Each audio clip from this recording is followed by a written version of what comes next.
Hey guys good morning. আজি মোৰ ইউটিউবৰ প্ৰথম ভিডিঅ'টিলৈ আপোনালোকক স্বাগতম জনাইছোঁ। মোৰ নাম দিব্যাশ্ৰী দাস আৰু মই থাকোঁ তুৰাত।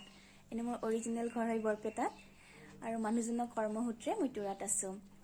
আৰু এইটো মোৰ প্ৰথম ভিডিঅ'। বহু দিনৰ পৰা ভাবি আছিলোঁ ভিডিঅ' বনাম, ইউটিউবত শ্বেয়াৰ কৰিম, মানে ভাবি থাকোঁতে মানে ৰৈ যায় আৰু ভাবোঁ আপোনালোকে সঁহাৰি জনায় নে নাজনায়, ভাল পায় নে নাপায়, কি মানে দৈনন্দিন জীৱনৰ ওপৰত দেখাওঁ বুলি ভাবোঁ, কি কৰোঁ কি নকৰোঁ, কিন্তু তাৰ মাজতে ভাবোঁ নিদিওঁ। কিন্তু ভাবোঁ আজি মানে ফাইনেলি ভাবিলোঁ নহয়, এতিয়া আৰু ইউটিউব কৰোঁ, আপোনালোকে নিশ্চয় ভালেই পাব আৰু মই ভাল পোৱা কাম কৰিবলৈ নিশ্চয় চেষ্টা কৰিম। আৰু মই এগৰাকী সৈনিকৰ পত্নী হওঁ আৰু মই তেওঁৰ লগতে আছোঁ, কোৱাৰ্টাৰত থাকোঁ। আমি কোৱাৰ্টাৰত কেনেকৈ থাকোঁ, কি কৰোঁ এইবিলাক দেখুৱাম।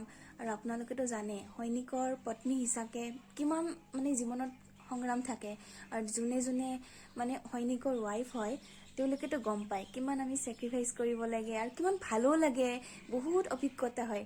সেইবিলাকো আপোনালোকৰ লগত শ্বেয়াৰ কৰিম। লগতে মোৰ ভাল পোৱা কিছুমান হবি আছে, সেইবিলাকো দেখুৱাম। আপোনালোকো ক'ব যে কি বিচাৰে, হয়তো মই সেইটো দেখাব চেষ্টা কৰিম। ঠিক আছে, বাই বাই, আকৌ লগ পাম।